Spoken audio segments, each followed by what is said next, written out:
hold. We're not gonna make it. We'll make it. Pull up! Pull up! Hey you. Yeah, you in particular. Don't look away, because I'm here again to introduce you to some mods that really shake up Halo's already vast sandbox. I'm greedy.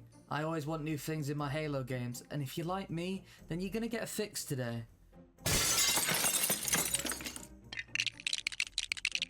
Want a complete overhaul? Yeah, we got that. A custom campaign that brings Spartan ops to Halo 3? Yep, that's here too. And what's this? Call of Duty in my Halo? Truly, the console wars have ended. Anyways, I'm getting ahead of myself. Today we're going to take a look at 4 mods I found. When selecting these mods, I wanted a variety, some that shake up the whole gameplay loop, whilst also covering those that take a more restrained approach. Please enjoy this look into Halo mods I've fallen in love with recently.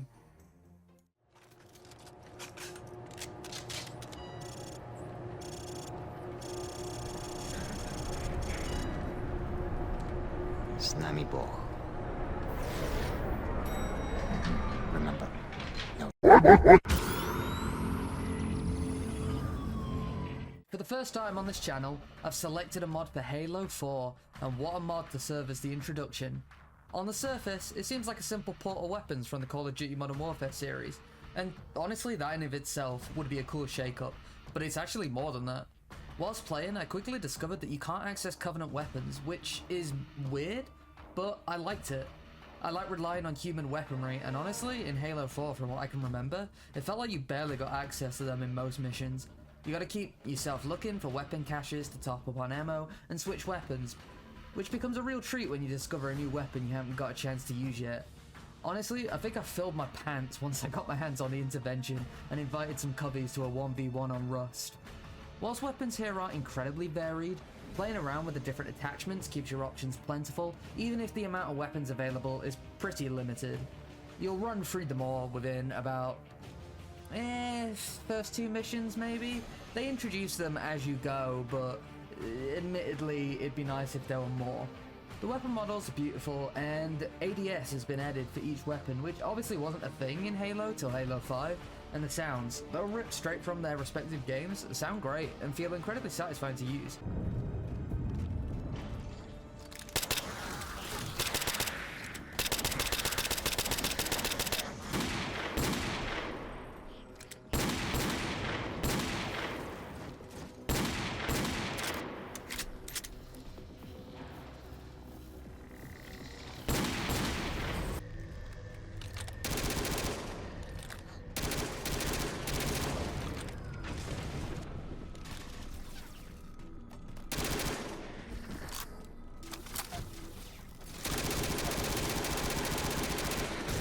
It's not just weapons that change, however. Both the UI and also animations have changed to better replicate the Call of Duty experience.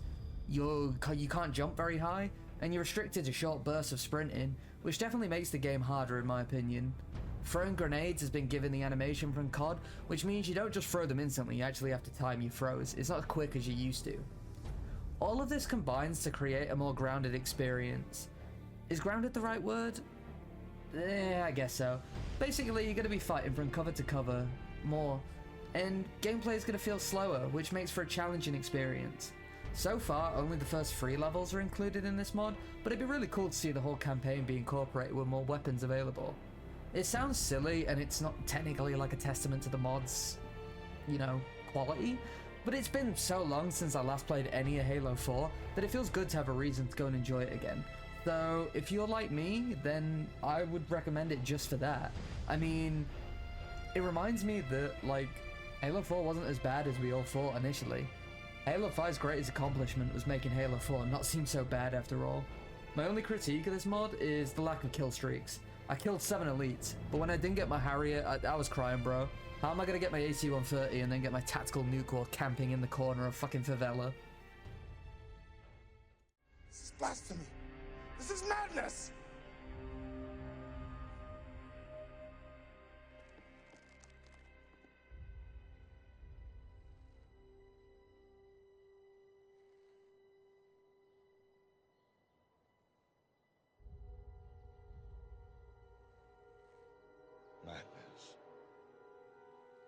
This is Atlas!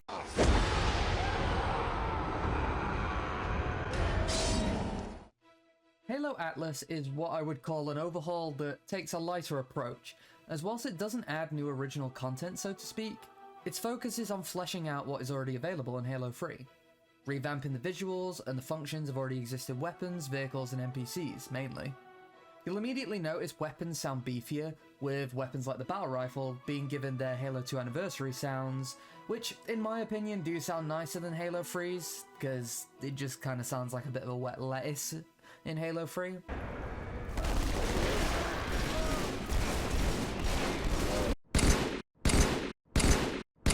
Weapons have been reskinned with models from more recent Halo entries. Well, god, recent might be stretching it a bit, to be honest. Halo 2 Anniversary was like more than 10 years ago. Plasma rifles have their Halo 2 Anniversary models. Sniper rifle has its Halo Reach model, and weirdly enough, the carbine has its Halo 4 model, or is it the Halo 5 one? I honestly don't know. It's not just weapons, NPCs have been given makeovers, mostly being replaced by Halo 2 Anniversary models, which look a lot nicer because they're more recent, and they mesh well with the Halo 3 engine, surprisingly. The Flood also, as well, have been given a bit more of an upgrade, with the infection forms feeling a lot more high definition. Is that weird? I feel like you can see more wrinkles on them than before, but it might just be their Halo 2 Anniversary models. These are just some examples, but it certainly feels cool to explore this mosh pit of Halo history, and also gives you an idea of what models the creator likes and the fresh experience they envisioned. Weapon changes aim to give weapons that felt a little weak in Halo 3 improvements so that they serve a purpose and become viable options, whereas before you may have avoided using them because they just weren't as good as other options available. Personally, the most notable changes were the assault rifle, which has been revamped into a slow rate of fire heavy-hitting rifle, feeling like the Gauss rifles Marines use in StarCraft. Both plasma rifles have been altered to focus on what made them unique, with the Elite's plasma rifle dealing more damage at a slower rate of fire, and the Brute variation being the complete opposite. Additionally, the Spiker now acts more like a Covenant SMG, with a higher rate of fire than any other Covenant weapon. Makes sense for a Brute weapon if you ask me. Imagine having a shit ton of spikes fired into you rapidly. It'd honestly fuck you up and you would feel horrific. Speaking of Brute weaponry, the Prowler's turret has been given red plasma, and also feels like it fires faster, which again fits well with the Brute theming, and I love that the Brute aesthetic and characteristics have been given more depth in this mod.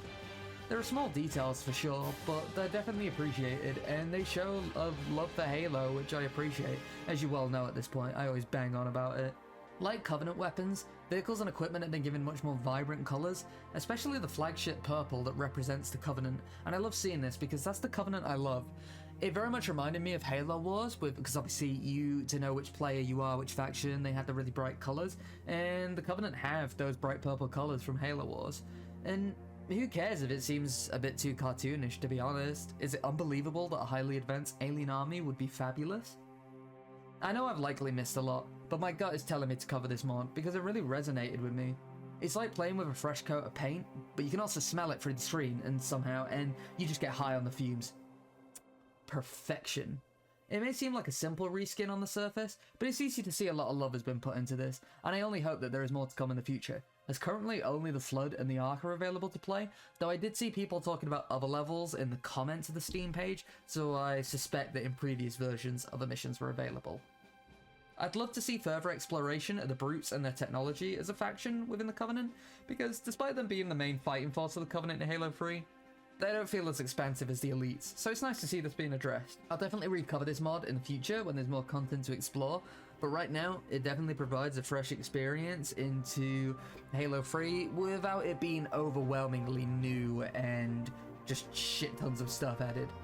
Which I can't say for the next one.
I don't even know where to start with this one.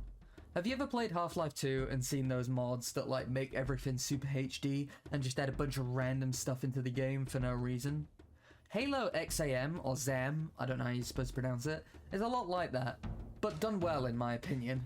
Just by the Steam page alone you can see how much it adds, but you've really got to experience it to understand what's new and how much of an impact it has.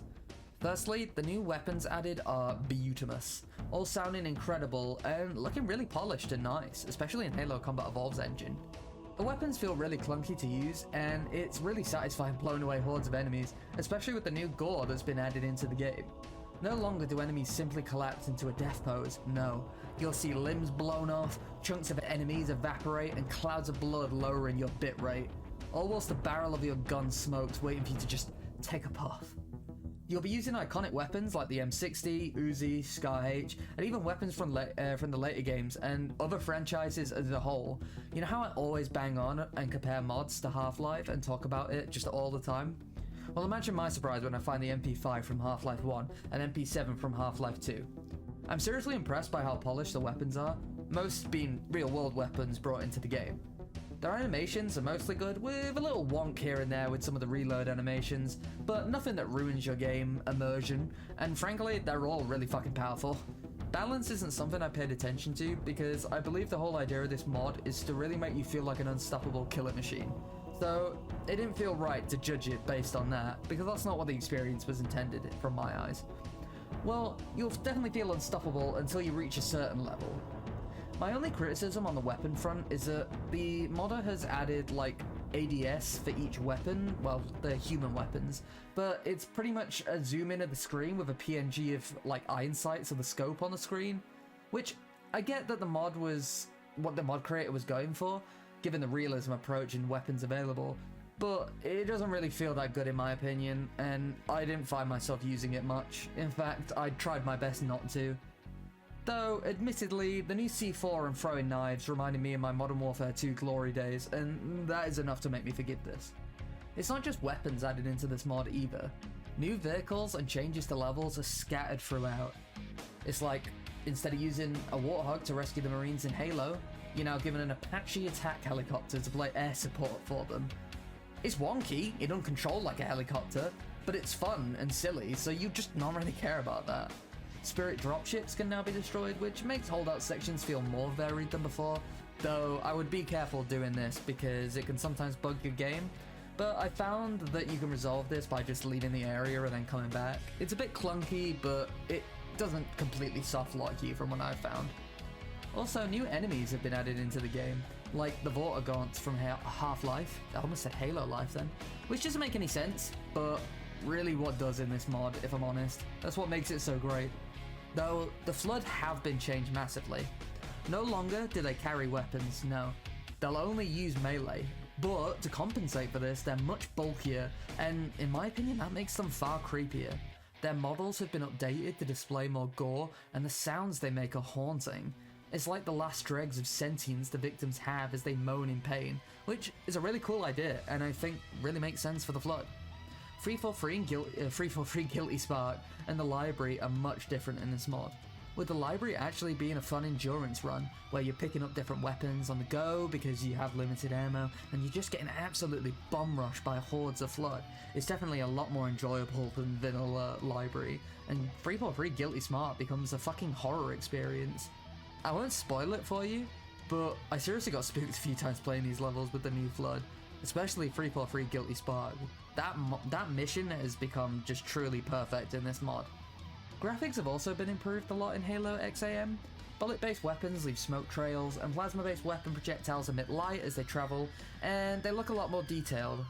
Like, their impact's a lot more scorched than before.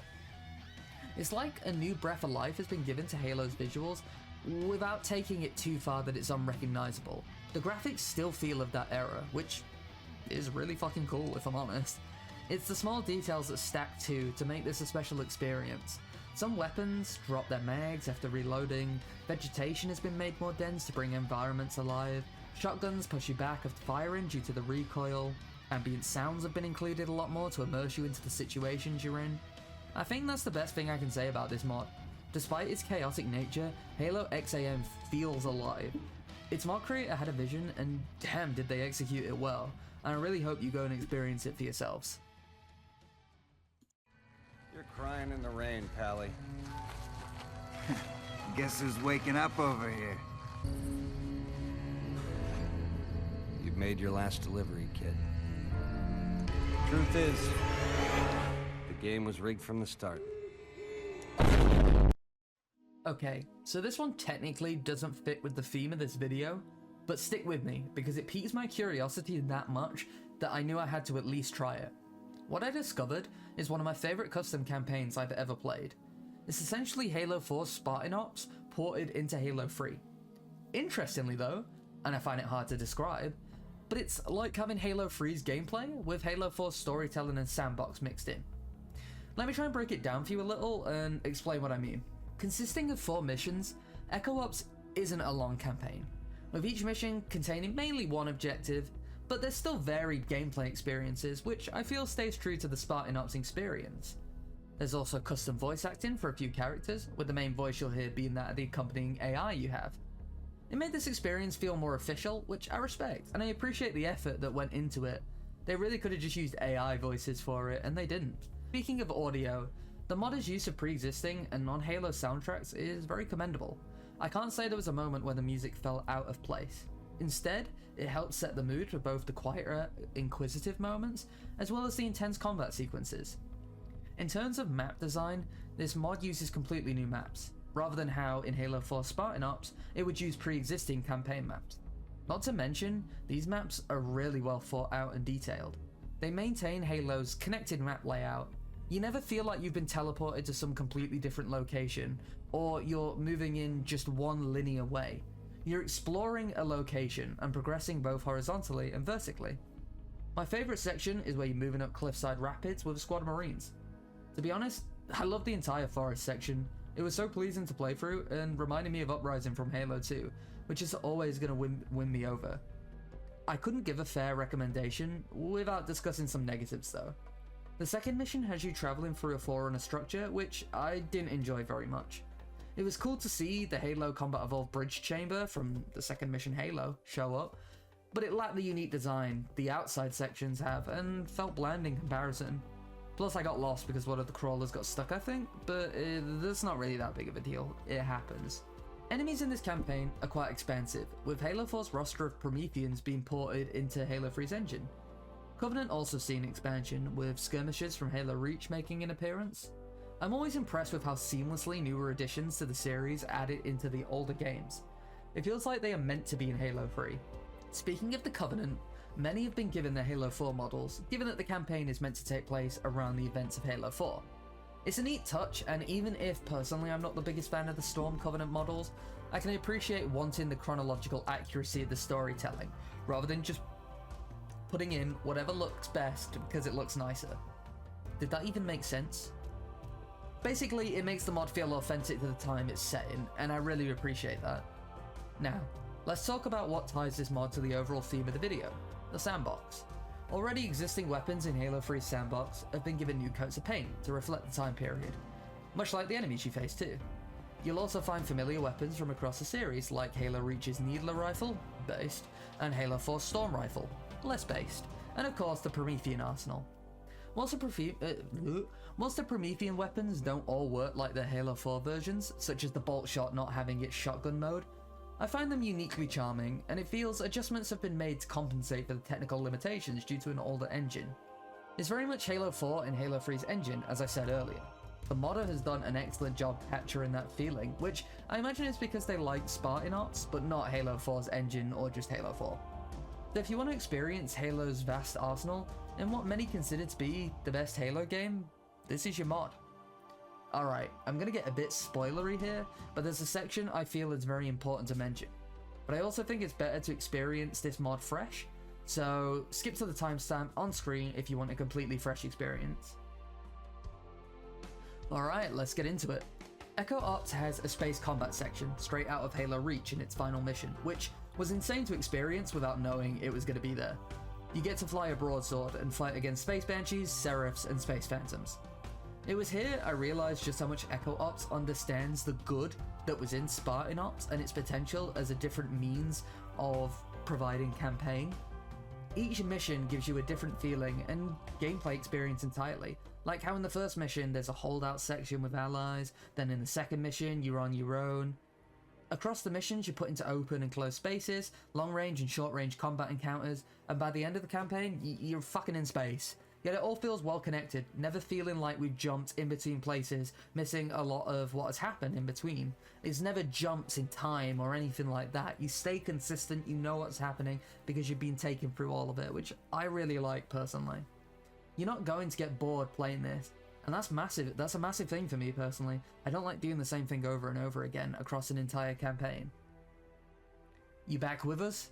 Good to have you back. To sum it up neatly, Echo Ops is an ambitious recreation of the Spartan Ops experience in Halo 3. Its story is simple but enjoyable, sandbox is varied for each encounter, and the encounters themselves always present unique combat engagements, and most of all, it's had care and lots of effort put into it. I couldn't ignore this one. It feels underrated, and I believe it has a lot of great potential, so I hope the hinted continuation at the end of the campaign comes true. I honestly hadn't even thought about Spartan Ops for the last decade till I played this mod, and it almost makes me want to go back, though I think I'd just rather replay this instead. I honestly can't give my, praise. I can't come up with the words that would praise this mod's environmental design and map design well enough. The whole section where you're in the outdoors, so the beginning of the first mission, the third mission, you know, they're really fucking good, really good. I'm even going off script here if you can't tell, but it feels real, it feels like an official Bungie design, and it's also just really beautiful and enchanting. I would love to see more of this in the future, especially exploring foreign installations maybe, because I want to like it. I know I said I didn't like it, the second mission, which it was just because it was copied and pasted from the actual Combat Evolved campaign. Anyway, that was Halo Echo Ops. This was just a look at some of the mods I think play around with Halo's sandbox very well, and as always, I really hope you'll check them out. Honestly, mods like Echo Ops and Halo XAM could have their own videos made about them because of how expansive they are and all the small and big details that I've missed in this video that I want you to go and experience. I wanted to make a spotlight video instead of a single review because I want smaller mods to also get their time to shine, like Halo Atlas and Halo 4 Modern Warfare. These videos are only ever recommendations based on my own experiences, my own opinions, and what I like to see out of Halo. So I think it's valuable for everyone to try them and share their thoughts and feelings. After all, what is a mod without its community, and what is a community without its mod? As always, thank you for watching. I know it's been more than 2 months since my last video, which is honestly abysmal. I can't apologize enough. But going forward, that shouldn't be an issue anymore. I'm so grateful for all the positivity I've been given and support. It motivates me to keep learning, developing, and producing higher quality videos where I can. If there's anything specific you want to see going forward, then feel free to let me know in the comments. I'm happy to cover specific mods you want to see, different games, or whatever. But I'll likely keep making videos like this because that's what I enjoy the most. Until next time, I'll see you all later.